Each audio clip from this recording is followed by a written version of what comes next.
My name is Helena Moreau. I am 70 years old, and tonight I learned my place in my son's story. If you want to know how a mother can be cast aside, how love can be twisted into betrayal, then listen closely. Don't forget to like, subscribe, and stay with me until the very end, because what I'm about to tell you is not simply a story. It is a warning, a confession, and perhaps a reckoning.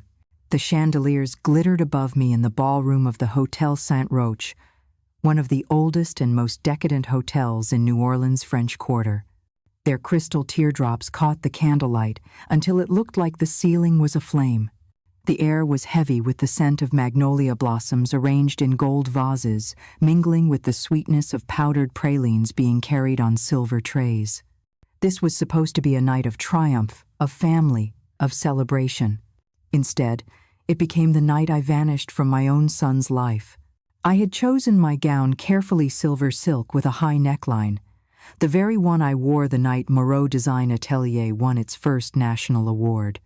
At my ears hung pearl drops, heirlooms passed down from my grandmother who had escaped war with nothing but a jewelry pouch and her will to survive. I wore them thinking perhaps Adrian, my only child, might remember the meaning, that these small pearls represented not only family history, but sacrifice. I had barely crossed the ballroom threshold when one of Celeste's bridesmaids intercepted me, her dress a froth of lace and smugness. "This way, Madame Moreau," she said, gesturing not toward the long table where my son and his new bride sat beneath a canopy of roses, but toward a side corridor. At first, I thought it was a mistake. Surely, the mother of the groom would not be sent away from the celebration. But the young woman's heels clicked sharply on the parquet floor, and I found myself following, heart tightening with every step. We passed gilded mirrors, through a set of swinging doors, and into a cramped service hall where the scent of frying shrimp and burnt coffee replaced the perfume of magnolias. There, tucked against the wall between rolling carts of stacked plates, sat a small table with a single chair. The hum of the ballroom was muffled now, replaced by the clatter of trays and the shuffle of waiters moving quickly with downcast eyes. And then she arrived, Celeste. The bride swept into the service hall like a queen inspecting her kitchen. Her gown was lace and diamonds, her hair coiled into a crown that sparkled under the harsh fluorescent lights. She didn't look at me.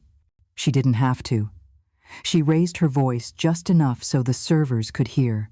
"The help can eat back here," she said, letting her jeweled hand rest on the counter as if blessing the air with her disdain. A few of the staff froze.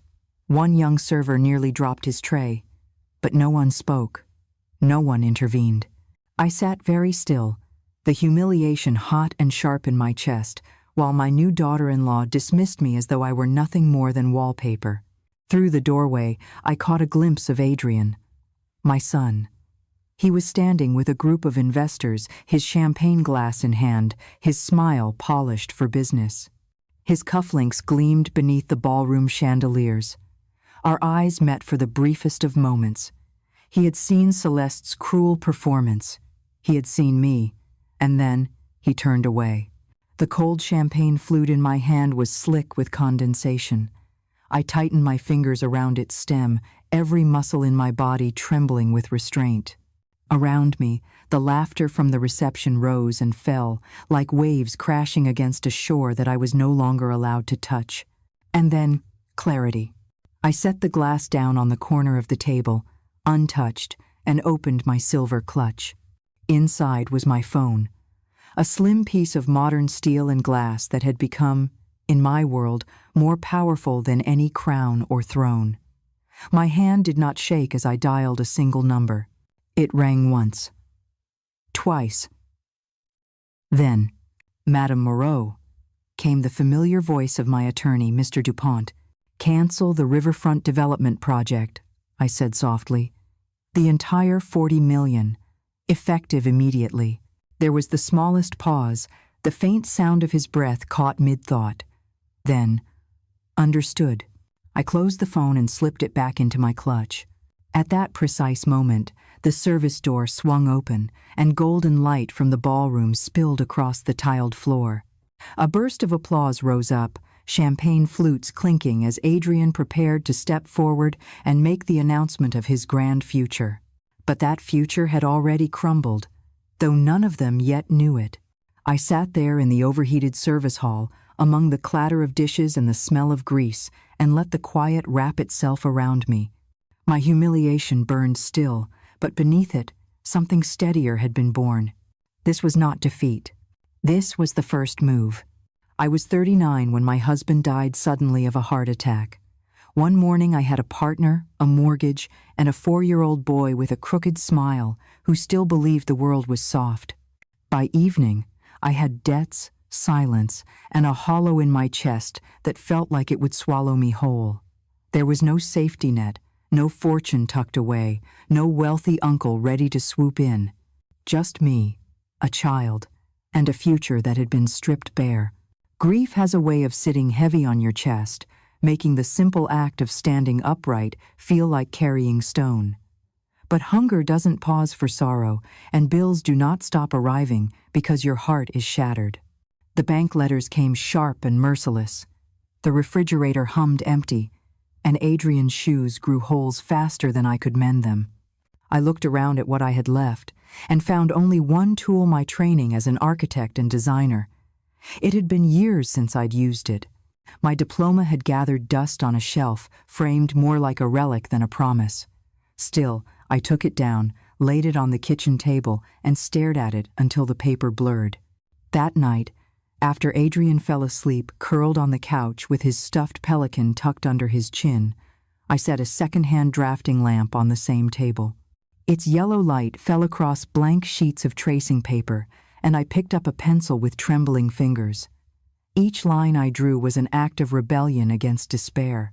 Each sketch of a window frame or doorway was a reminder that I still had a mind that could shape the world. At first, no one wanted to hire a widow struggling to breathe between grief and overdue bills. But neighbors came, cautiously. A porch enclosed here, a small storefront facelift there. They paid me little, sometimes in cash, sometimes in food. One woman handed me a sack of oranges instead of a check, whispering that she hoped it would help. I took them gratefully, squeezing juice for Adrian the next morning while pretending it was a treat and not the only thing we had for breakfast. The kitchen table became my battlefield.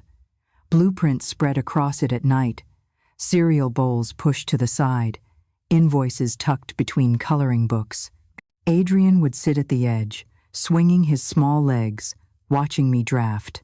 He called my battered leather portfolio Mom's treasure chest. Every time I zipped it shut, he'd ask, "Does that mean we have money for groceries?" Sometimes the answer was yes.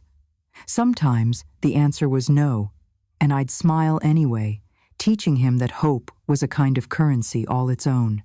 By the time Adrian reached high school, Moreau Design Atelier had grown beyond my wildest prayers. What began as survival had turned into recognition. Our work appeared in local magazines, then regional journals. I hired assistants, then a full staff. Our office overlooked the Mississippi River, and when sunlight spilled across the drafting tables, it felt as though I had dragged myself from darkness into brilliance by sheer will.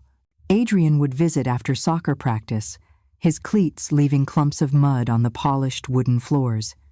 He'd run his fingers across models, pointing at towers of cardboard and foam. "We're building it together, right, Mama?" he'd say. I believed him. God help me, I did. It was for him that I stayed up late, my hands blistered from tracing paper, my eyes burning from lamplight. Every client, every contract, every sleepless night was fuel for the dream that one day Adrian would inherit not just a business, but a legacy. That legacy was supposed to be our bond, the unbreakable bridge between mother and son. But bridges, I would later learn, do not collapse from storms alone. Sometimes the rot begins from within, silent and slow, until the structure you trusted most gives way beneath your feet. It was at a gallery opening that Adrian first introduced me to her Celeste. She was 28, with a smile sharp enough to slice glass and eyes that calculated every person in the room like pieces on a chessboard. Her dress was the color of midnight, fitted like armor, and when she laughed, it was the kind of sound designed to make people turn their heads. "Mother," Adrian had said proudly, "this is Celeste." She took my hand, her grip too firm, her perfume thick with jasmine. "I've heard so much about you," she said, her lips curving upward. But her eyes, those eyes skimmed over me, past me, through me, as if she already saw the blueprint of my erasure. At first, I tried. I welcomed her, complimented her style, even invited her to see our offices. She smiled, asked questions, seemed eager to learn. For a brief moment, I thought perhaps she was what Adrian needed, a partner who would lift him, challenge him, give him balance. But then the changes began. My signature wallpaper collection was quietly rebranded, my name replaced with La Maison by Celeste. Our brochures, once stamped with my photograph and Adrian's side by side, now gleamed with glossy images of Celeste and Adrian touring project sites. Invitations for our annual legacy luncheon arrived at board members' doors, but somehow never reached mine. At first, I told myself it was an oversight, that the marketing team had made a mistake, that Adrian had simply forgotten to mention the event. But the truth does not shout, it drips. It seeps into the cracks until one day you look around and realize the house you built no longer belongs to you. I remained on the letterhead, of course. I was still trotted out for magazine articles on women entrepreneurs. My smile appeared in glossy pages beside headlines about resilience and reinvention. But the decisions were no longer mine. The contracts were signed without my approval. The clients I had courted for decades now spoke of Adrian as though he had conjured the firm from thin air. It was not one betrayal, but 1,000. Each one wrapped in silk, delivered with a smile. Each one carving away at the foundation of my life's work. And Adrian, my son, my pride, my partner, watched it happen. He watched, and he let it happen. That night, at the Hotel Saint-Roch, when Celeste banished me to the servants' table, when Adrian turned his gaze away from me, I saw not just the cruelty of a daughter-in-law, but the culmination of years of slow erasure. And I knew, if they could erase me from my own firm, from my own son's life, they would not hesitate to erase me from history itself. There is a certain kind of cruelty that doesn't shout, it whispers. It wears a diamond smile and moves with grace, so that when it cuts you, the blade feels almost gentle. That was Celeste. After the wedding humiliation, I began noticing how far back her reach already stretched. She hadn't simply married Adrian. She had threaded herself into every fiber of our business, our home, our legacy. It began subtly. A logo altered here, a brochure redesigned there. My signature line of fabrics pieces inspired by my grandmother's sketches, the ones that had made Moreau Design Atelier a household name, suddenly appeared in showrooms under a new name, the Celeste Collection.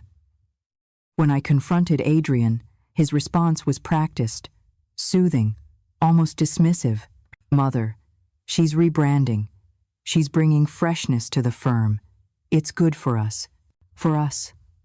I remember staring at him, wondering if he even heard himself anymore. I watched as invitations to industry galas arrived, addressed only to Adrian and Celeste. I'd see glossy magazines arrive in the mail, with spreads of my son and his wife posed against backdrops I had designed, discussing their vision. My own face had been cropped out of the narrative I had bled to build.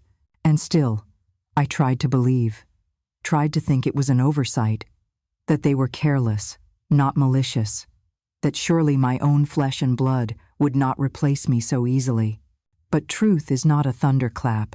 It is a dripping faucet that rots the wood beneath until you realize the floorboards you trusted are already gone. 2 weeks before the wedding, the charade cracked further. Marjorie, my estate manager, came into my study holding a note. Her face was pale, her lips pressed thin. "Madame," she said carefully. "Celeste's assistant called. She says the bride's stylist will be by tomorrow to collect several family pieces from your vault." "Family pieces?" I asked. Marjorie cleared her throat. "She listed your grandmother's sapphire ring, the ivory comb, and the cameo necklace you wore at your wedding. She also said you had already approved." I hadn't spoken to Celeste's assistant in months. My blood went cold, then hot, my fingers tightening on the arms of my chair until my knuckles ached. "Did you tell her no?" I asked. "I told her I would confirm with you." For a long time I said nothing. Then, with a calmness that surprised even me, I replied, "Let her believe it. Let her come." That night, as I lay in bed staring at the ceiling fan spinning shadows across the plaster, I imagined Celeste in her bridal suite, trying on my family's heirlooms in front of a mirror. I saw her tilting her head to catch the light, slipping the sapphire ring onto her finger, fastening the ivory comb in her hair as if it had been waiting for her all along. I let the picture burn into me. Sometimes, I've learned, you must let people show you how far they will go when they think no one will stop them. The day of the wedding dawned hot and heavy, the air thick with jasmine and river mist. While guests sipped champagne on the lawn of the hotel, Celeste posed upstairs in her suite for the photographers. Marjorie entered the room quietly, her navy suit pressed, her hair pinned neatly. She stood in the doorway like a sentinel, her voice calm, measured. "Mrs. Moreau requests the immediate return of all heirloom items from her personal vault." Cameras froze mid-click. A bridesmaid dropped her lip gloss. The stylists, still fussing with curling irons, hesitated. Celeste laughed lightly, the sound brittle, rehearsed. "We're still taking pictures. I'll return them after the honeymoon." Marjorie did not move. She stepped forward, holding out a velvet pouch with steady hands. "Now," she said simply. The room went silent. Celeste's eyes darkened, her smile tightening. She lifted her hand slowly, sliding the sapphire ring off her finger with deliberate slowness. It dropped into the pouch with a small, weighty clink. The ivory comb followed, her fingers lingering as though it pained her to release it. Finally, the cameo necklace was unclasped, the chain slipping away from her throat like a snake retreating into shadow. Marjorie gave a crisp nod, closed the pouch, and left without another word. 10 minutes later, she placed the velvet pouch into my palm. The sapphire was cool against my skin, the ivory comb smooth from generations of use, the necklace heavy with memory. I closed my fingers around them, my heart steadying with their weight. These were not just ornaments. They were proof of where I came from, of what I had built, of what no one could ever truly take. As the ballroom doors opened later that afternoon and I was guided to my seat in the service hall, I knew something fundamental had shifted inside me. This was no longer about humiliation. This was about survival, and the woman who had clawed her way from widowhood and hunger into power and respect would not, could not, be erased so easily. Celeste thought she had won a crown. She didn't yet realize she had married into a war. The wedding carried on like a stage play, dazzling to the audience but rotten behind the curtains. From the echo of the ballroom came bursts of laughter, clinking glasses, and the swelling chords of a string quartet. In the service hall, I sat with my clutch on my lap, the velvet pouch of heirlooms nestled inside like a secret heartbeat. No one knew the war had already begun. By the next morning, I moved quietly but decisively. My first step was financial, freezing every transaction Celeste had dared to funnel through my name. I called my bank, my attorney, my accountant, each conversation clipped, precise, merciless. The lavish wedding registry, stacked with indulgent fantasies, Celeste had chosen a $15,000 travel fund, Italian leather luggage, even custom Louis XV chairs was locked down before sunrise. Vendors received polite but final notices. No payments would be processed, not a single cent. By noon, whispers began rippling across the New Orleans elite. Helena Moreau is cutting the strings. She's cleaning house. The same voices that once fluttered over Celeste's glittering parties now spoke in cautious, measured tones, as if the tide had shifted overnight. The truth is, power doesn't always roar. Sometimes it withdraws. And when it does, people notice which direction stability flows. That evening, as the city glowed under gas lamps and music spilled from Bourbon Street, I sat in the quiet of my library. My walls were lined with leather-bound volumes, the air faint with the smell of polished wood and old paper. Marjorie entered, her heels soft against the carpet. She carried a thin folder and placed it gently on my desk. "These are the people who've called to check on you," she said. "Not Adrian, not the firm, you." I opened the folder. The list was shorter than it might have been a year ago, but each name carried weight. Longtime clients, a pair of editors, a fellow designer who had been my rival once but always respected me. And then, at the bottom, in Marjorie's neat handwriting, Father Benoit, Street, Augustine Parish. I felt a sting at the corner of my eyes. That priest had been there when I pawned my wedding ring to pay our first mortgage. He had handed me groceries once, no questions asked. For him to call now, decades later, was not business, it was loyalty. I closed the folder. "This is enough," I said. "It always island." But my enemies were not silent. 2 nights later, at a dinner in the Garden District, Celeste's closest ally, Vanessa Boudreau, a socialite whose tongue was sharper than the knives on her table, leaned across crystal goblets and declared loudly enough for half the room to hear. "It's such a tragedy, isn't it? Poor Helena. They say she's slipping, forgetting things, confusing dates." The table gasped in rehearsed sympathy. Whispers darted like minnows through the dining room. Senility, incompetence, time to step aside. When the story reached me, Marjorie paced my study like a storm contained in human form. "We should confront them," she said. "Sue them for slander, shut them down." I shook my head. "No. Let them speak. Let them believe they're building a case," because I had already begun to build my own. That week, I called Mr. DuPont to my home. His office always smelled faintly of cedar and ink, and when he entered, he carried with him the air of a man who understood the stakes of silence. I laid my request plainly. I wanted my will rewritten. We sat for hours, drafting line by line. Most of my estate would be diverted to a scholarship fund, the Moreau Women in Design Foundation. Its purpose: to lift underprivileged young women who had no safety net, just as I once had none. They would study architecture, interior design, art. They would build futures in their own names, without apology. As for Adrian, my only child, he would receive a modest allowance, enough to keep him comfortable, enough to remind him he was still my son, but never enough to wield power he had not earned. Mr. DuPont's pen scratched across the parchment. His face betrayed nothing, but his eyes flicked toward me once, sharp and questioning. "You are certain?" "I am," I said. My voice did not tremble. When he left, Marjorie lingered in the doorway, her expression unreadable. "You've declared war," she said softly. "No," I corrected. "I've declared boundaries. There's a difference." But even as I said it, I knew what was coming. Later that night, Marjorie returned, her face pale, her hands twisting nervously.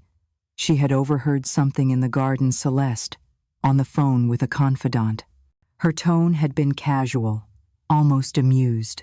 "She said it would be easy to prove you were incompetent," Marjorie whispered. "That one confused statement would be enough. A judge could hand her everything." The words hit me like ice water poured down my spine. Not a threat to my pride, not merely to my firm, but to my very identity, my name, my legacy. I stood at the window, staring out at the courtyard where the gaslight flickered, and felt the old hunger return. The same hunger that had driven me when I was 39 with a child and an empty refrigerator. "They think I am fragile," I murmured. "They think I can be erased with whispers."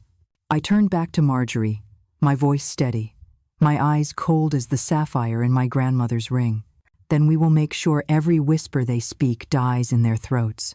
From that night forward, I documented everything. Every conversation with Adrian, every exchange with Celeste, even the smallest remarks that might one day be twisted against me. Before bed, I dictated notes into a recorder, sealing transcripts in envelopes signed and dated, delivered each week to Mr. DuPont for safekeeping. Marjorie coordinated a complete audit of my estate keys, codes, accounts, even the spare wine cellar locks. Passwords were changed, financial access rerouted to institutions with stricter protections. My entire empire was being fortified, stone by stone, against the siege I now knew was coming. But fortresses are not built only from stone. They are built from perception. And perception, in New Orleans, is currency. Celeste and Vanessa worked overtime to craft theirs. Whispers of my forgetfulness spread into charity luncheons, boardrooms, even among church pews. A story was seeded. Helena Moreau, once a pioneer, now a relic losing her grip.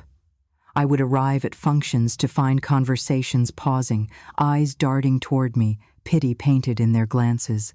Yet whispers are fragile things. They shatter when confronted with proof. So I began showing proof. At a gala at the New Orleans Museum of Art, I stepped into the spotlight when Celeste expected me to fade. I spoke clear, sharp, unscripted about the architectural heritage of the city, about resilience, about the scholarship I was quietly building. Every fact precise, every date exact. When I finished, the applause came like a storm breaking, drowning out the flicker of Celeste's tight smile. Slipping? I thought as I returned to my seat. Not yet. Not ever. Still, there was more at play than pride. Celeste's ambitions stretched further than I had imagined. 2 weeks later, Marjorie delivered documents she had intercepted a proposal for a legal guardianship hearing. Celeste intended to petition the court, claiming I was no longer competent to manage my holdings. She was planning to strip me not only of power, but of personhood.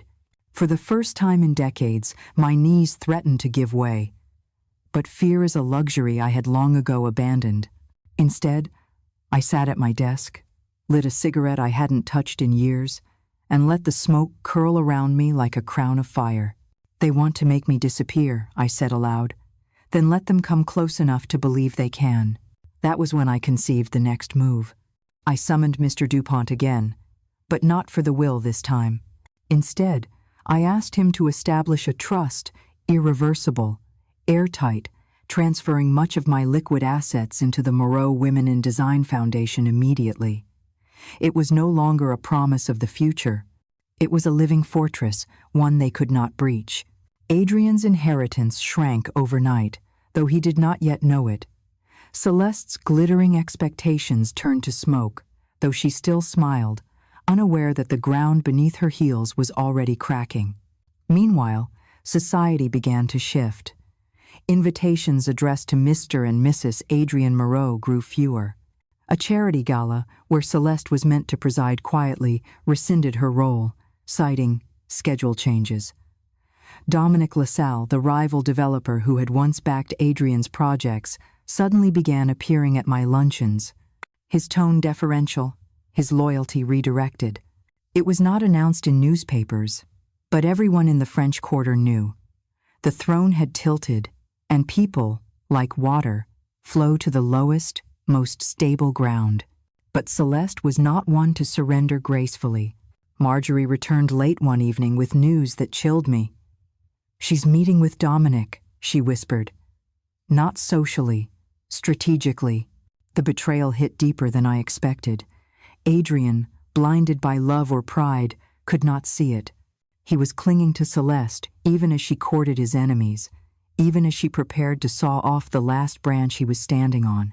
And I, watching from my library as the gaslights flickered outside, knew this would not end in whispers. It would end in ruin. For someone, I had yet to decide who. It was a Thursday night when the storm finally broke. The Hotel St. Roch was hosting a masquerade ball, an event Celeste had been boasting about for weeks. "The city's elite will see Adrian and me as the future of design," she had purred, her voice sugar over poison. I almost didn't attend. Almost. But then I thought of perception, of how silence can be mistaken for surrender. I dressed deliberately, a black velvet gown, severe and elegant, and a mask of silver filigree that caught the light like ice. If they wanted theater, I would give them one. The ballroom pulsed with music, violins and trumpets weaving through the laughter of men in tailcoats and women in gowns that shimmered like spilled jewels. Behind my mask, I watched Celeste glide across the marble, her laughter bright, her hand resting possessively on Adrian's arm. She looked every inch the queen she imagined herself to be. But it was not her performance that froze me.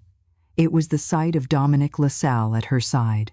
Tall, silver-haired, with the kind of charm that could buy forgiveness for any sin, Dominic had been Adrian's most vocal investor. Now, he leaned close to Celeste, his mask lowered just enough to whisper against her ear. She tilted her head, laughing, touching his sleeve as if they had known each other for years. Something inside me went very, very still. I had suspected. Now I knew. Celeste wasn't just undermining me. She was dismantling Adrian piece by piece, using Dominic as both knife and accomplice. Later that night, as the orchestra played a waltz, I slipped onto the terrace for air. The Mississippi glittered in the distance, black water rippling under the moon. I thought of the girl I had once been 39, widowed, nearly broken, who clawed her way up from nothing. That girl was not dead. She was standing here now, in velvet and pearls, watching history threaten to erase her again. And she would not allow it. The next morning, I met with Mr. DuPont once more. His brow furrowed as I outlined my plan, but his pen moved swiftly, recording every detail. We would not only secure the scholarship trust, I would also purchase Dominic's most coveted property through a shell corporation before he could. A riverfront block he had been eyeing for years. By the time he discovered it, the ink would already be dry, the deed sealed with my name behind it. "This is war," Mr. DuPont murmured. "No," I corrected again, though this time my voice trembled with a thrill I hadn't felt in decades.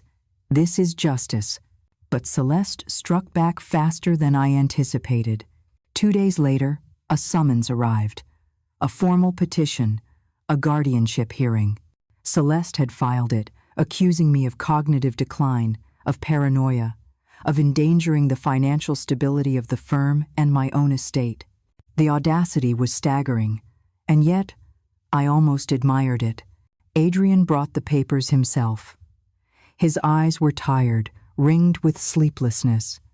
He laid them on my desk without meeting my gaze. "Mother, it's just precautionary," he said weakly. "Celeste, she worries about you." I laughed then, a sound sharp and cold enough to slice the air. "She worries about control. And you, Adrian? Do you worry about me, or do you only worry about your place at her side?"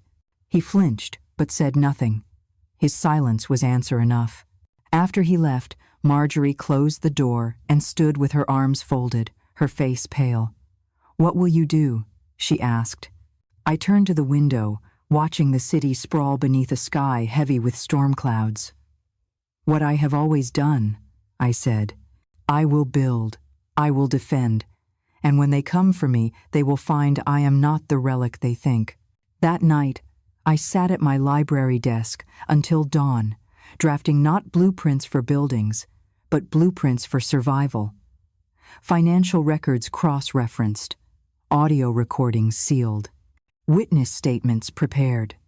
By the time the sun rose over New Orleans, gilding the cathedral spires in gold, my fortress was complete. And in the silence of that morning, I whispered to myself, "Let them come." The courthouse smelled faintly of dust and polished wood, the kind of smell that clung to history and judgment alike. I arrived with my head high, Marjorie at my side, and Mr. DuPont carrying a leather briefcase heavy with the proof of my sanity. The petition hearing had been scheduled in haste, Celeste's attempt to strike quickly before I could prepare. She underestimated me. The room was crowded. Reporters lingered in the back, their pens poised like vultures waiting for the first sign of blood. The city's whispers had spread beyond dinner tables. Now, they had become headlines in waiting. Celeste entered like an actress making her cue, draped in cream silk, a hat tipped just so. Adrian walked beside her, stiff in his navy suit, his eyes flickering between me and the floor, as though ashamed but unwilling to step out of her shadow. The judge, an old Creole man with a voice like gravel, took his seat. "We are here to consider the petition for guardianship over Mrs. Helena Moreau," he intoned. Celeste's lawyer rose first, spinning tales of forgetfulness, of confusion, of financial recklessness. He painted me as a frail old woman clinging to power she no longer understood. I sat very still, my face impassive, though every word felt like a blade scraping bone. When it was our turn, Mr. DuPont rose calmly, his voice a steady counterweight to the hysteria Celeste's counsel had tried to weave. One by one, he laid out the evidence. Dated transcripts of conversations, my handwritten notes, financial audits stamped by independent firms. Each page, each record, cut through the lies like glass. Then he gestured toward me. "Your Honor, with your permission, Mrs. Moreau would like to make a statement." The judge nodded. I stood, the weight of 70 years on my shoulders, but my voice sharp as the morning bells at St. Louis Cathedral. "My daughter-in-law believes I am slipping," I began. "She believes that age has softened my mind, but let me tell you what I remember. I remember being 39 years old with nothing but a child and a mortgage, sitting at a kitchen table with a second-hand lamp, drawing blueprints by candlelight so my son would not go hungry. I remember pawning my wedding ring to keep a roof over our heads. I remember every brick, every contract, every hour of sleep I gave up to build the firm that bears my name. And I remember," I added, my gaze fixed on Celeste, "the exact moment I realized I had raised a son who would watch me be humiliated and do nothing." The room fell silent, save for the scratching of reporters' pens. Adrian's jaw tightened. Celeste's smile faltered just slightly. I leaned forward. My mind is not failing, my patience island. When I sat, the silence lingered like a held breath. The judge cleared his throat. "Petition denied," he said simply, banging his gavel. The sound echoed through the chamber like a thunderclap. Celeste stiffened, her face paling beneath the powder. Adrian shifted uncomfortably, his gaze finally meeting mine, guilt swimming in the depths of his eyes. But I did not look away. Not anymore. By the time we left the courthouse, the reporters were already writing a different story. Not about a fading matriarch, but about a woman who had turned back an attempted coup with nothing but clarity and resolve. That evening, Marjorie poured me a glass of brandy in the library. "You've won," she said quietly. I shook my head. No, this was only defense. Now, it's time for offense. Because if Celeste thought the courtroom humiliation would stop me, she had underestimated the woman who had once rebuilt her life from ashes. And I had no intention of merely surviving. I intended to dismantle her piece by glittering peace. They say a secret is only as safe as the number of people who keep it. Celeste kept many secrets, so many that eventually they began to topple under the weight of their own lies. After the courthouse victory, I thought the battle lines would be clear. I was wrong. Celeste did not retreat. She changed tactics. If she could not discredit me publicly, she would strike where I was vulnerable. Trust, reputation, the invisible threads that hold a family together. It began with an obituary in a trade magazine that should have been about our latest restoration. Someone had quietly rewritten the piece, removing my quotes, attributing our success to a visionary partnership led by Adrian and Celeste. I felt something hard and cold shift beneath my ribs when I read it. This was not merely theft of credit, it was the slow theft of narrative. You can change a story, and you can change history, Marjorie found the first real evidence the next week, a misplaced invoice in the accounts payable folder. It was small, a line item for what looked like consulting fees paid to a shell company in Miami. The amount was barely noticeable in the ledger, $32,000 billed under project oversight. But the account number linked to a credit card used frequently at Dominic LaSalle's private club. I felt the room tilt. Dominic, Adrian's benefactor, the man whose investments had once been the firm's salvation, was not merely an ally, he was on someone else's payroll. Detectives are not necessary when you know how to read people like blueprints. I hired someone with a steadier hand than rumor. An investigator who worked quietly and smelled money with the same appetite. A hound smells bone. Within days, he returned with a folder fat with proof. Invoices redirected, payments laundered through the shell company, private dinners billed as client entertainment. The signature on some of the authorizations matched Celeste's scrawl. On others, on the bigger transfers, someone had forged Adrian's name. When I say I felt no surprise, do not mistake me for calm. Surprise would have implied hope. What I felt instead was terrible, clear sight. The realization that Celeste had been siphoning not only funds but influence, stitching her name into every contract so that when the time came, she would step forward and claim the empire as her own. We had proof, but proof without theater is just paper. In New Orleans, rumor eats paper for breakfast. You need spectacle. You need a stage. The stage presented itself before I could fashion it. At a charity auction, one of those glittering affairs where donors compete to outdo each other's generosity, Celeste had agreed to donate a design mentorship under the Moreau banner. The lot was to benefit the very scholarship I had seeded quietly, the Moreau Women in Design Foundation. She planned to stand under a chandelier and speak in the soft, practiced cadence of a woman born to manipulate light. I watched the guest list. Dominic at her right hand, Vanessa preening nearby, Adrian looking like a man too exhausted to fully inhabit his role. But Celeste miscalculated in two ways. First, she assumed loyalty where none existed. Second, she forgot that men who buy favor also buy discretion, and that discretion has a price. On the night of the auction, the room held its breath as the lot was presented. Celeste rose to speak. Her voice dipped in honey. She told a story about inspiration and legacy. Her legacy now, apparently. She smiled at Adrian as if to say, "See how they love you? See what I can do?" Then I stood. It was a small thing standing from the table, but in that silence it felt like thunder. I approached the podium and asked for a moment. I told them, plainly and without rancor, that mentorship meant accountability. I spoke about the foundation, its mission, its protections, its transparency.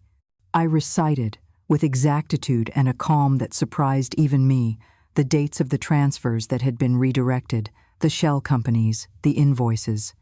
I did not show the folder yet. I did not need to. I let the air do the work. Faces shifted. Conversations paused. Dominic's polite smile thinned. Celeste's face, so practiced for every camera, went slack in a way I had never seen before. When I finished, the moderator, an old colleague of mine who had worked with Moreau Design for years, cleared his throat and said, "Mrs. Moreau, would you like to present your evidence?" I did. The cameras flashed, phones lifted. The investigator stepped forward, placing the folder on the podium like a gavel. Page by page, we revealed the paper trail, invoices, bank statements, signatures, the shell company's address, Dominic's private club receipts. Each piece snapped into place like a bone in a skeleton coming to light. Celeste's first reaction was fury. Her voice rose sharp and pained. "This is a smear campaign," she cried. Vanessa called for decorum. Dominic's jaw worked as if chewing thoughts into silence. Then the real shock came. Under the weight of paperwork and public exposure, the cracks in their alliance widened. Dominic, who had always kept his own counsel, abruptly stood and left the room. Not quietly, he stormed from the ballroom, his departure a flare signaling guilt. A week later, he resigned from several boards, citing conflicts of interest. The papers circled his name with relish. And Celeste? She lashed out in ways the public could see and the private could judge. She denounced the investigation as fabricated. She claimed the transfers were legitimate consultant fees. But in the back rooms, where the real power sits among investors and trustees, people began to whisper a different truth. They began to ask questions they had been too polite to ask before. The scandal did not end in one night. It rippled. Lawsuits were filed. Dominic made a clumsy attempt at reconciliation with Adrian that rang hollow. Celeste's invitations dwindled. Her name began to be absent from the society pages in a way that felt like exile. And still, despite the public fall, Celeste retained one dangerous weapon, the knowledge of an old secret I had thought buried. Years before Adrian met her, when the firm was smaller and the nights were longer, there had been a quiet man who worked in the studio, a draftsman named Robert, who had loved me in that soft, patient way some men love the moon. From a distance, faithfully. He died in an accident, his life folded up like a draft left in the rain. Among the papers I later found old notes. A ledger tucked between model pieces was a single mention that could be read like a scandal. An anonymous payment, years ago, that suggested Robert had been given work on a project that should have gone to a local table turners cooperative. It was the kind of misstep that could be spun into a story of favoritism, of improper influence. Celeste seized on it like a starving animal. She sent an anonymous tip to a blogger who loved to stir ghosts, and the old note surfaced without context, without explanation. Overnight, a whisper started. What if Helena had benefited from nepotism decades ago? What if the firm's origin story was not pure? I watched the new smear creep across the town like mildew. It was petty, really dust raised from a grave. But dirt is dirt, and once it's lifted, it stains. I thought I had fortified everything. I thought the fortress I had built could withstand siege. But for every legal win there is a reputational wound that needs tending. So I adjusted. I did not panic. I did not rage publicly. I took a different tack. If Celeste wanted to play in the graves of small mistakes, I would answer with truth, with memory, with witnesses who had shared my hunger and my poverty and my small, stubborn acts of decency. And I would keep watching her. Because when someone is exposed as cruel, they often become more dangerous, unpredictable, reckless. Celeste had been cornered. Cornered animals bite hardest. Cornered. Celeste grew vicious. The first sign came a week after the scandal broke. A delivery truck backed up to the gates of my estate, a bouquet so large it looked like a tree bursting from its vase. Buried among the white lilies was a card written in Celeste's looping hand. Even queens are buried eventually. Marjorie found it before I did. Her face went pale as parchment as she held it out to me. "She's escalating," she whispered. I burned the card in the fireplace. Not because I feared it, but because I understood it for what it was. Desperation disguised as bravado. But beneath my calm, I felt the sharp pinch of recognition Celeste was unraveling, and unraveling people were dangerous. Adrian, however, remained willfully blind. He visited one evening, his suit wrinkled, his tie askew, smelling faintly of whiskey. He slumped into a chair in my library, running a hand through his thinning hair. "She's just under pressure," he muttered. "People are turning on her unfairly. You've been too harsh." I stared at him across the mahogany desk, the firelight etching every line in his tired face. "Adrian, she is bleeding you dry. Can you not see it?" His eyes darted away. "She loves me." "No," I said quietly. "She loves power, and she loves what she can take through you." He rose abruptly, anger sparking like a struck match. "You've never liked her. You've been waiting for her to fail." I didn't argue. Sometimes silence is the sharpest blade. He stormed out, slamming the door so hard the glass rattled in its panes. That was the last time he visited for months. In his absence, I doubled my efforts. The Scholarship Foundation was launched formally, with the first endowment awarded to a young woman from Treme who dreamed of becoming an architect. Newspapers ran photographs of me with her, her smile wide, her eyes shining. The narrative was shifting again, not senility, not scandal, but legacy, and I wielded it like a shield. Still, Celeste fought back. Rumors sprang up in odd places. An accusation that I had mistreated staff, a story that I had falsified financial records during the early years of the firm. Each whisper carefully planted, just enough to gnaw at perception. But perception is fragile only if you give it no bones. I countered with transparency, open audits, published reports, testimonies from those who had been with me from the beginning.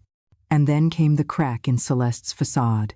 It was at a charity luncheon at Commander's Palace, a midday affair where society's matrons gossiped between bites of pecan-crusted Gulf fish.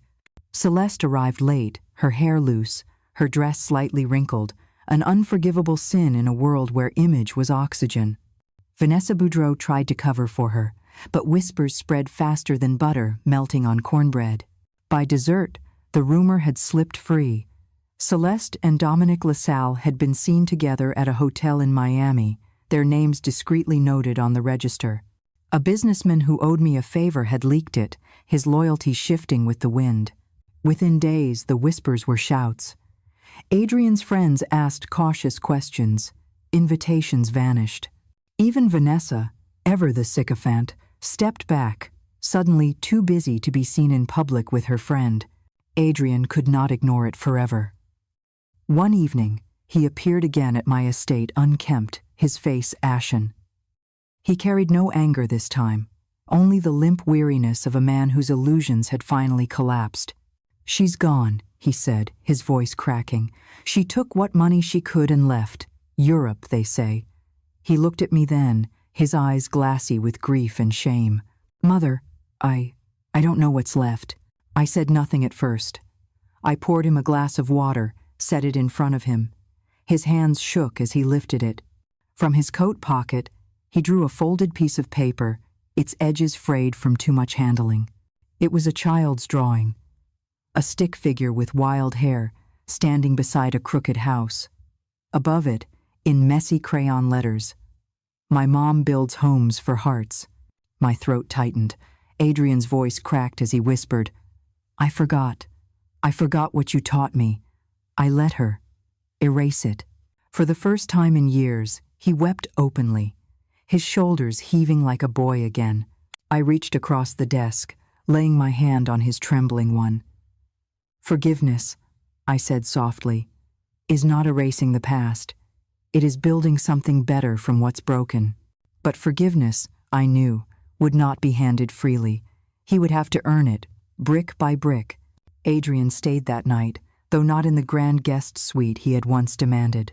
He asked, almost timidly, if he could sleep in the small room off the east wing, the one he had grown up in before success painted over simplicity.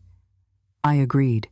I heard the floorboards creak as he lay down, just as they had when he was a child, restless after nightmares. The next morning, sunlight filtered through lace curtains, gilding the dust in the air like flecks of gold. Adrian appeared in the kitchen in shirt sleeves, his eyes swollen but calmer. For the first time in years, he looked less like a businessman and more like my son. "Mother," he said hesitantly, "let me help. Let me prove myself." I studied him carefully. The same boy who once called my drafting case Mom's treasure chest now stood before me, older, battered, stripped of illusions. And yet hope flickered there. Fragile, but real. "You cannot repair by words alone," I told him. "You must build again, with your own hands, from the ground up." That was how Adrian found himself in the humid streets of Treme, volunteering with the Foundation's first project, a library restoration. It was a small building, its paint peeling, its windows warped with age. Children peeked in curiously, their laughter spilling across cracked sidewalks. Adrian, still in pressed trousers at first, bent to carry wood planks and haul buckets of paint. His palms blistered quickly, soft from years of deals instead of work. Yet he did not quit. At night he returned to the estate, his shoulders aching, his suit coats replaced by rolled-up sleeves. Over dinner, he told me about the children who had never held a paintbrush before, about the way their eyes widened when he showed them how to measure a shelf. "They listen to me," he said one evening, wonder softening his voice. "Like I have something to give." "You do," I answered. "But you must learn that giving matters more than taking." Word spread through the city. The once proud son who had been the subject of whispers now knelt on dusty floors teaching children how to sand wood. The society pages that once chronicled Celeste's gowns now carried photographs of Adrian guiding volunteers, sweat darkening his shirt, his hands stained with paint. Slowly, respect returned, not the hollow admiration of investors chasing profit, but the quiet nods of neighbors, teachers, and parents. But Celeste was not finished. A letter arrived, sealed in cream parchment, bearing a foreign stamp. Inside was no apology, no farewell. Instead, in Celeste's elegant hand, "Adrian is weak. He will fall again. And when he does, I will be there to collect what you guard so tightly." Marjorie found me standing at the window, the letter crumpled in my hand. "She will try to come back," I said quietly. "Then we'll be ready," Marjorie replied. I burned the letter, the flames curling the edges into black lace. "Not again," I whispered to the ashes. And yet, a small, terrible part of me knew wars rarely end with one victory. They end when every avenue of return has been sealed, every door closed, every shadow banished. Celeste had fled, but shadows are patient, and somewhere in Europe, she was waiting. Celeste's shadow lingered like humidity, unseen, oppressive, clinging even when the skies were clear. For months, she was gone. But New Orleans is a city that thrives on rumor, and her name slithered through back rooms and balconies like smoke. "She's in Paris," someone whispered at the opera. "No, Madrid," countered another at a gallery opening. A woman at church swore she'd seen her in Rome with Dominic LaSalle himself. It didn't matter where she was. The effect was the same. She had become a specter out of sight, but always present. And specters, I knew, often return. In her absence, Adrian worked. At first, reluctantly, then, almost hungrily, as though labor was a kind of penance. The library in Tremé grew from ruin into promise, walls repainted, floors polished, shelves repaired. He taught children how to use rulers, how to square corners, how to sand wood smooth enough for tiny hands to run across without splinters. I would visit quietly, standing in the doorway, watching. The children adored him, not for who he had been, but for what he was becoming. They called him Mr. A, their voices bright, their trust untainted by his failures. Sometimes, when he laughed with them, I glimpsed the boy he once was, the boy who believed I could build anything. But for every step forward, the past tried to tug him back. One evening, he returned late, his shirt still flecked with paint. He carried a newspaper folded under his arm, his expression unreadable. Without a word, he handed it to me. There, on the front page of the European Financial Times, was a photograph. Celeste, stepping from a black car outside a hotel in Milan. Dominic LaSalle at her side. The caption called them partners in an ambitious transatlantic venture. Adrian's voice was low, raw. "She's using him now, the same way she used me." I searched his face for cracks, for weakness. "And how does that make you feel?" "Like a fool," he whispered, "but also relieved, because now I see her clearly." He looked up at me then, his eyes steadier than I expected. "I want to make something without her shadow." It was a beginning. Still, I could not forget the letter she had sent me, her promise that she would return. And so, I prepared. Quietly, Thoroughly. With Mr. DuPont's help, we drew up further protections. The scholarship trust was expanded, safeguarded with clauses that no legal maneuver could undo. Properties were shifted into foundations, shell companies locked in my control. I was building not just a fortress, but a labyrinth so complex, so airtight, that even if Celeste returned with knives sharper than before, she would find only walls. And yet I knew walls alone would not be enough, because Celeste was not the kind of woman who attacked with brute force. She attacked with seduction, with whispers, with illusions that melted truth until it could no longer be recognized. The real danger was not what she might do from afar. The real danger was what she might do if Adrian faltered again.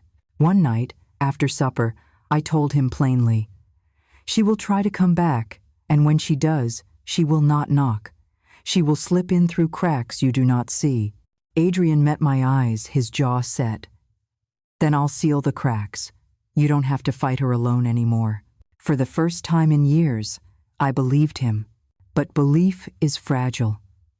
And just when I allowed myself to feel its warmth, the storm clouds gathered once more. It began with a phone call, a late-night ring that shattered the stillness of the estate. Marjorie answered, her voice tight, then handed the receiver to me with trembling hands. On the other end, a man's voice, European, slick as oil. "Madame Moreau," he said, "I represent a consortium preparing to launch a project here in New Orleans. We are backed by investors you may know, Dominic LaSalle, and Madame Celeste Moreau."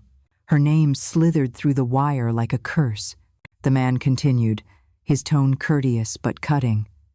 "They plan to build on the riverfront, your riverfront, unless, of course, you would consider selling."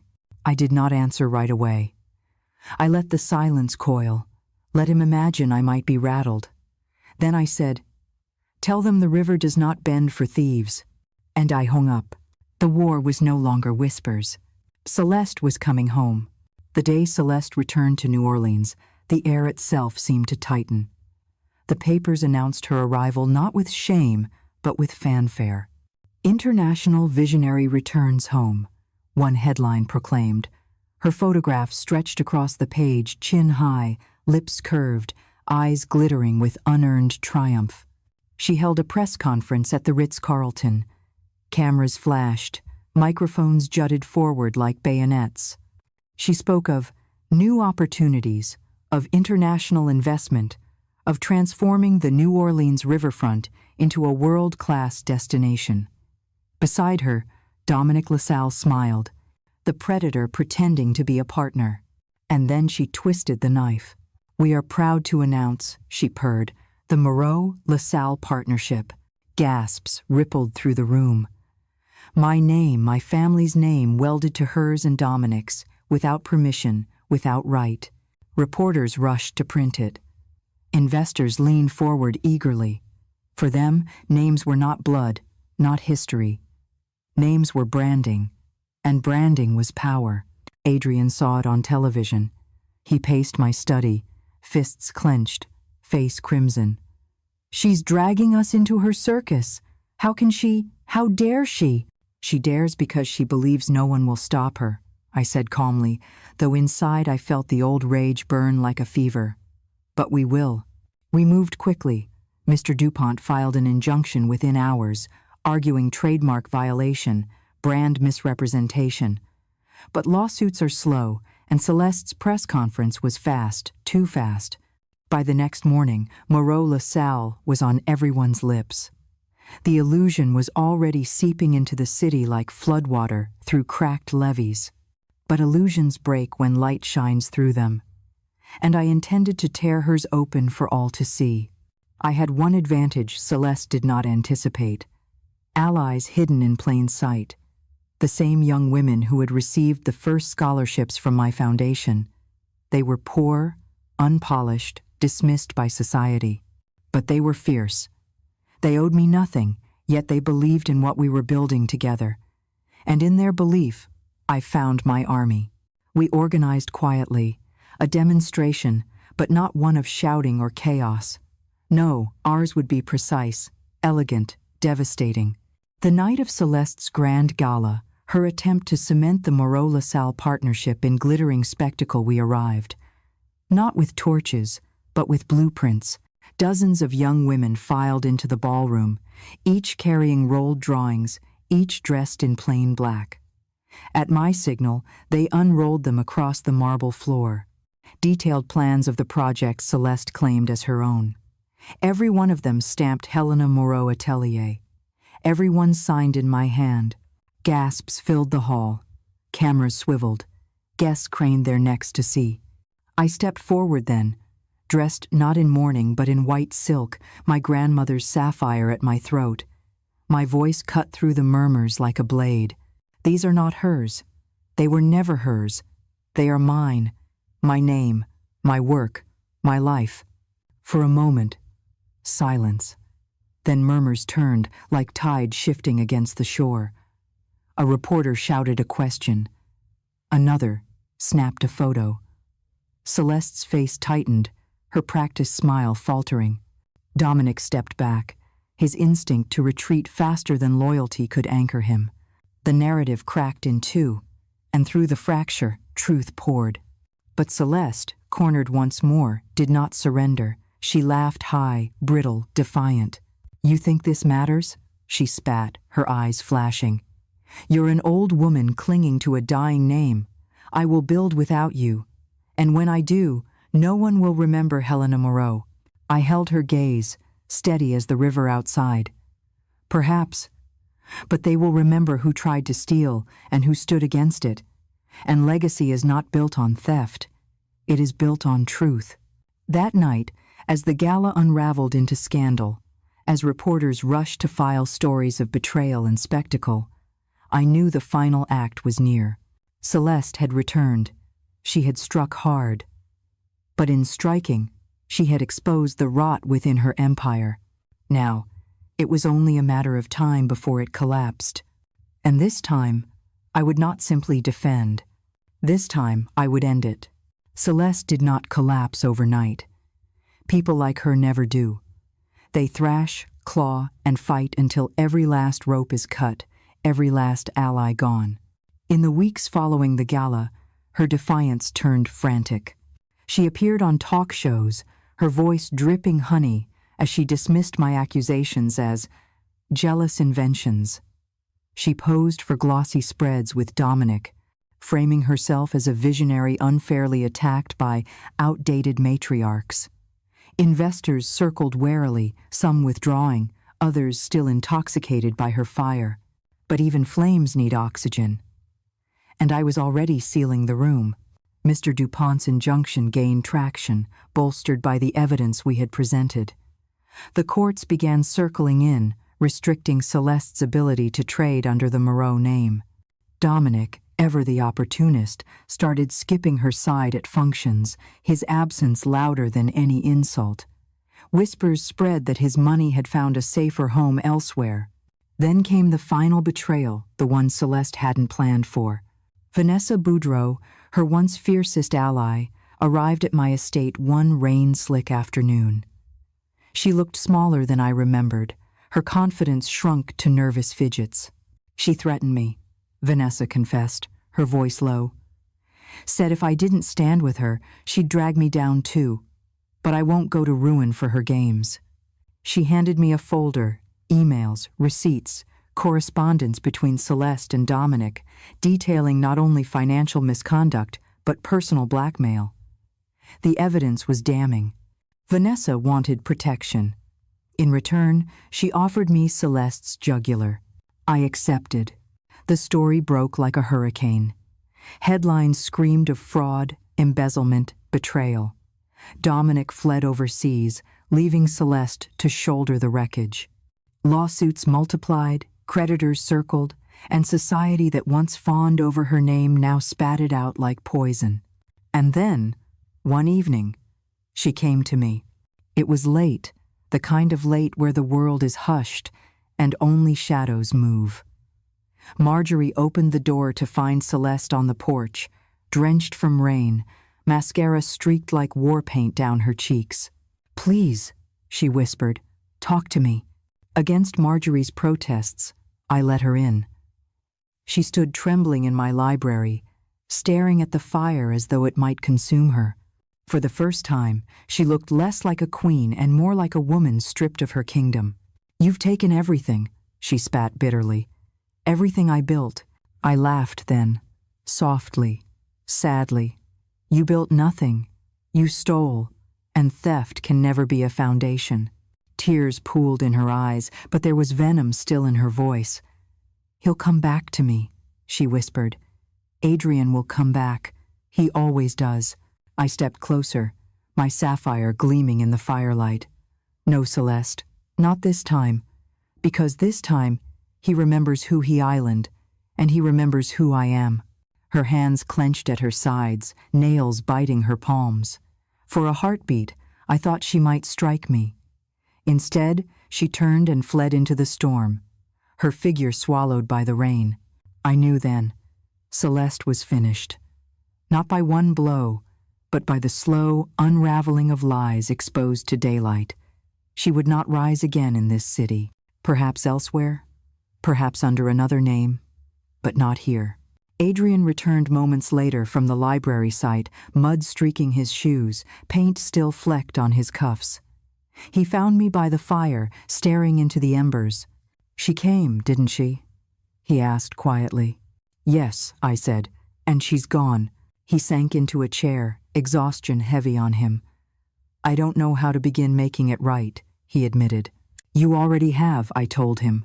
"One shelf, one brushstroke, one child at a time. Redemption isn't a leap, Adrian. It's a brick wall, built steady and slow."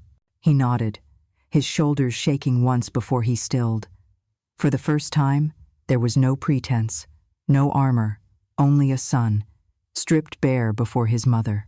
And for the first time in years, I felt not anger when I looked at him, but something softer.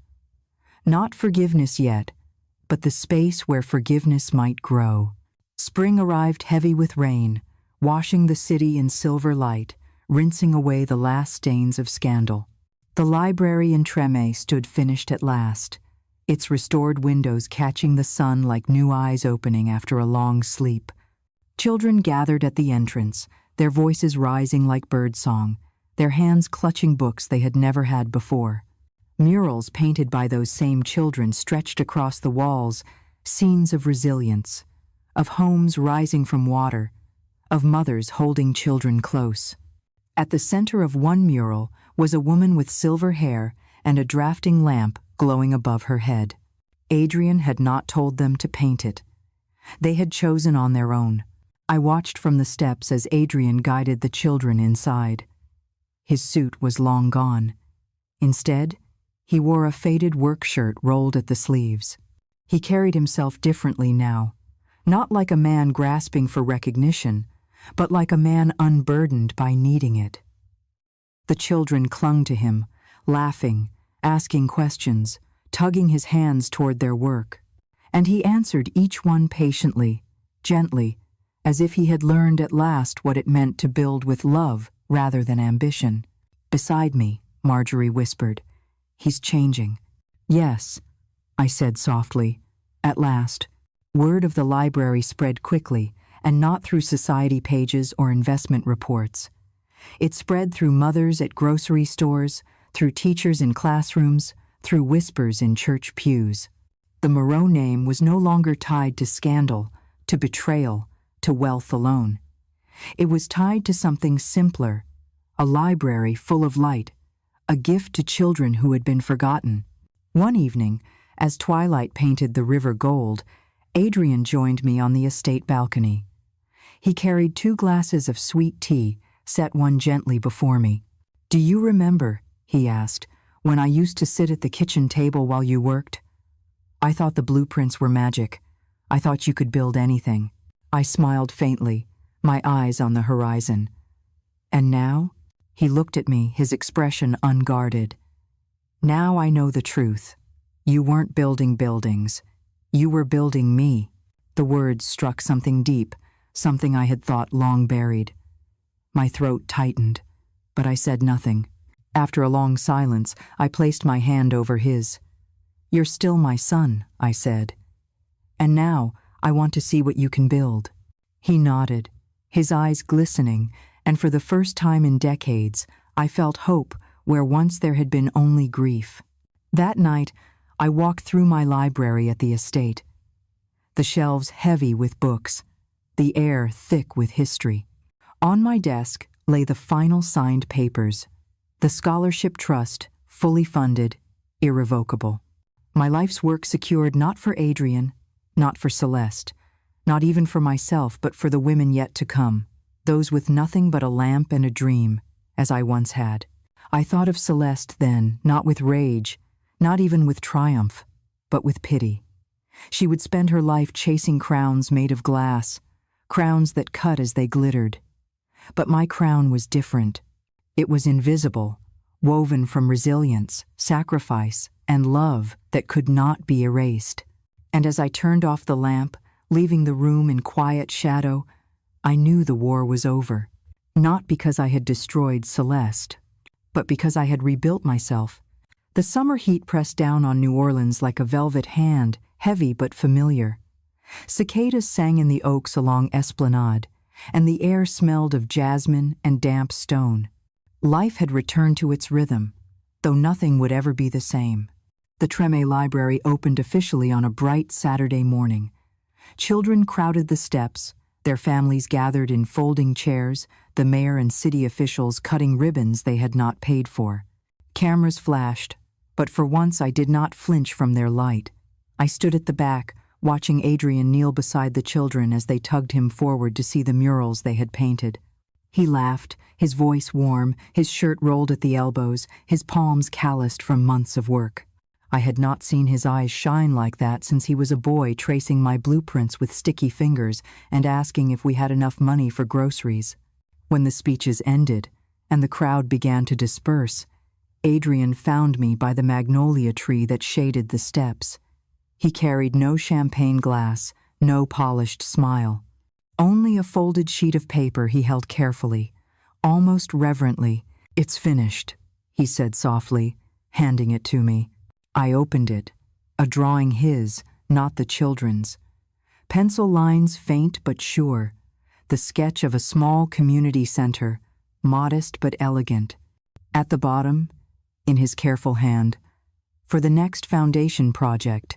I traced the lines with my finger, pride and ache mingling in my chest. "It's good," I said. He smiled, the kind of smile that held no arrogance, only hope. "I want to build it with you." Tears blurred my vision, but I did not look away. "Then let's build," I whispered. Around us, the children laughed, their voices ringing like bells through the humid air. The sun caught the glass of the library windows, turning them into gold. For a moment, the city felt new again, as though every wound had been washed clean. I thought of everything I had lost: my husband, my trust, my years sacrificed to betrayal. I thought of Celeste, somewhere in Europe, perhaps already weaving a new web under another name. She was gone, but her ghost would never truly vanish. And that was all right, because ghosts cannot steal what is already fortified in the living. My legacy was no longer fragile. It was no longer tied to Adrian or Celeste, or even the firm. It lived here, in the library, in the laughter of children, in the foundation that would carry my name long after I was gone. Adrian stood beside me, tall again in my eyes. No longer the boy who had abandoned me at a wedding, no longer the man blinded by ambition. He was simply my son, and for the first time in years, I let myself breathe deeply. He was still my son, I thought, watching him bend to show a child how to measure a corner, and now I wanted to see what he could build. The sun dipped lower, the air golden, the river beyond the city glinting like a promise. My war was over. My crown was invisible but unshakable. And my story, our story, was mine to tell, from the first blueprint to the final stroke of light.